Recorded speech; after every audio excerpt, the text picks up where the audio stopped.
Genesis chapter 37.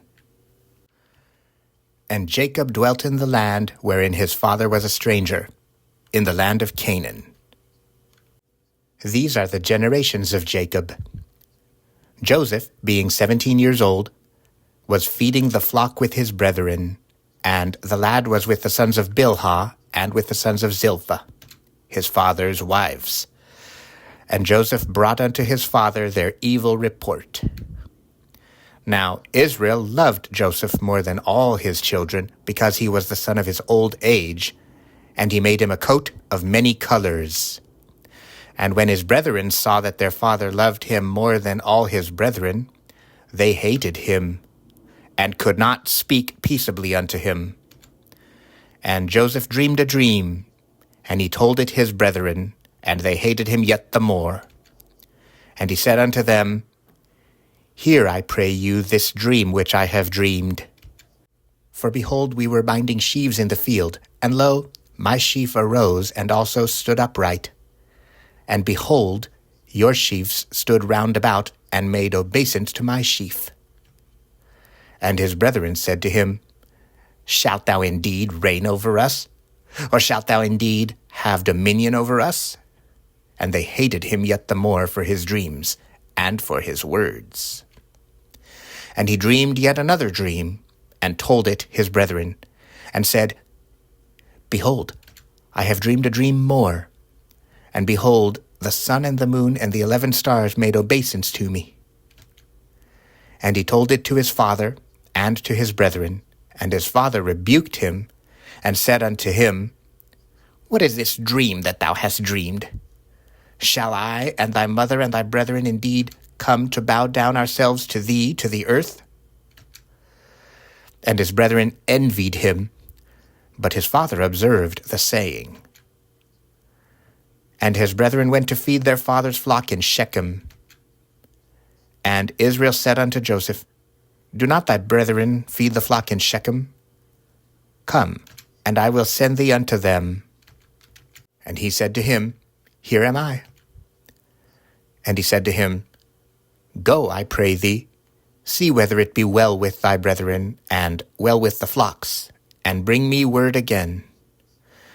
So he sent him out of the vale of Hebron, and he came to Shechem.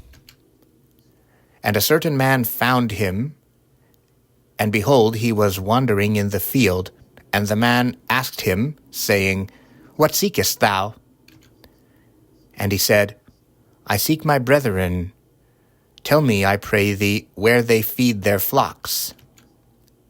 And the man said, They are departed hence, for I heard them say, Let us go to Dothan.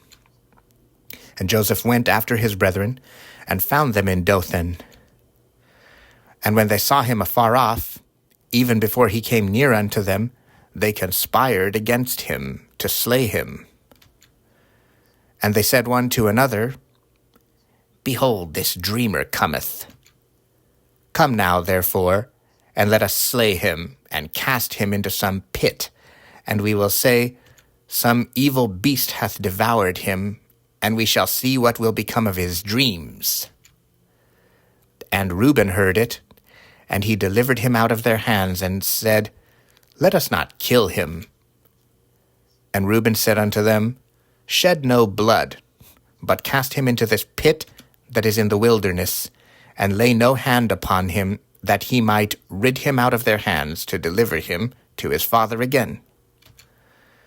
And it came to pass, when Joseph was come unto his brethren, that they stripped Joseph out of his coat of many colors that was on him. And they took him, and cast him into a pit, and the pit was empty, there was no water in it. And they sat down to eat bread, and they lifted up their eyes, and looked, and behold, a company of Ishmaelites came from Gilead with their camels, bearing spicery and balm and myrrh, going to carry it down to Egypt. And Judah said unto his brethren, What profit is it if we slay our brother, and conceal his blood? Come, and let us sell him to the Ishmaelites, and let not our hand be upon him, for he is our brother and our flesh. and his brethren were content. Then there passed by Midianites, merchantmen, and they drew and lifted up Joseph out of the pit, and sold Joseph to the Ishmaelites for 20 pieces of silver.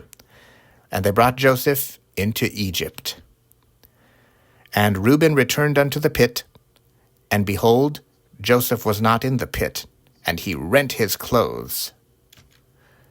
And he returned unto his brethren, and said, The child is not, and I, whither shall I go? And they took Joseph's coat, and killed a kid of the goats, and dipped the coat in the blood. And they sent the coat of many colors, and they brought it to their father, and said, This have we found. Know now whether it be thy son's coat or no. And he knew it, and said, It is my son's coat. An evil beast hath devoured him. Joseph is without doubt rent in pieces. And Jacob rent his clothes, and put sackcloth upon his loins, and mourned for his son many days. And all his sons and all his daughters rose up to comfort him, but he refused to be comforted. And he said, For I will go down into the grave unto my son mourning. Thus his father wept for him. And the Midianites sold him into Egypt unto Potiphar, an officer of Pharaoh's and captain of the guard.